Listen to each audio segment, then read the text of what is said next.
Taloraan. It's a beauty. Unfortunately, the Imperials own it. They harvest the Tabana gas to use in their weapons. It increases their firepower. They process and store it on these floating platforms. There are civilians down there too, so make sure what you're shooting at is Imperial. We're here to take out their Tabana gas supplies and do whatever damage we can to the local TIE fighter squadron. Huh. Now I know what it's like to be on the other side of one of these little raids. Welcome to part 10 of our Rogue Squadron lore play series. Now that we've rescued Wedge and other Alliance prisoners from Kessel, it's time to get back to raids on the Empire. Intelligence has warned us that Moff Seardan is gearing up for something big, and our goal here is to slow him down with a hit-and-run attack on his Tabana gas supply.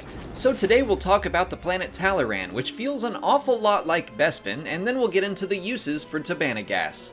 Taloraan, like Bespin, was a gas giant rich in Tabana.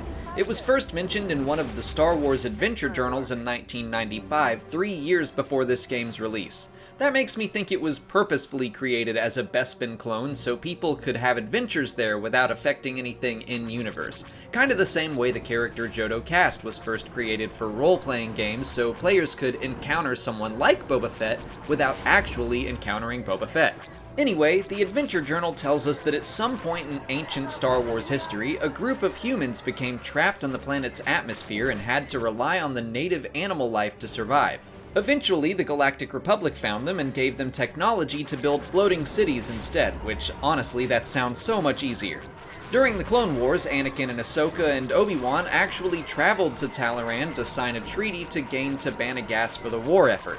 And then this game is the planet's final appearance in Star Wars Legends or canon, although it was planned to be a featured planet in the third Knights of the Old Republic game that was unfortunately cancelled long ago, and it would have looked at least a little different from Bespin. As I flew around, I realized I had no idea what these hot air balloon looking things were, so I looked them up and they're called floating health spas. They're just big decks that had relaxing activities on them, so theoretically we are just ruining someone's treat yourself day. I really wish we knew more about these things, but even in Legends there wasn't much at all about them. In fact, they've only ever appeared in The Empire Strikes Back and this game. So now let's talk Tabana gas. In both canon and legends, it was known to be a substance created by Beldons. These large creatures lived on planets like Bespin, where they gathered in atmospheric plankton and the chemicals of gas giants, and then they farted out Tabana. The gas was seen as a very valuable resource that could be used to power hyperdrives and weaponry, or be used as a coolant. We don't know a whole lot more about it in canon, so most of this information is legends, but I imagine it's still fairly accurate. As a gas, it could be used to power weapons. If it was refined into a liquid or solid state, it could be used as a heating fuel. If enough of it was condensed into an explosive, it could destroy an entire military base. Since it was somewhat dangerous, it was often frozen in carbonite for transport, which is why Cloud City had a carbon freezing chamber in the first place. The blue ones are civilians. Let's check our fire.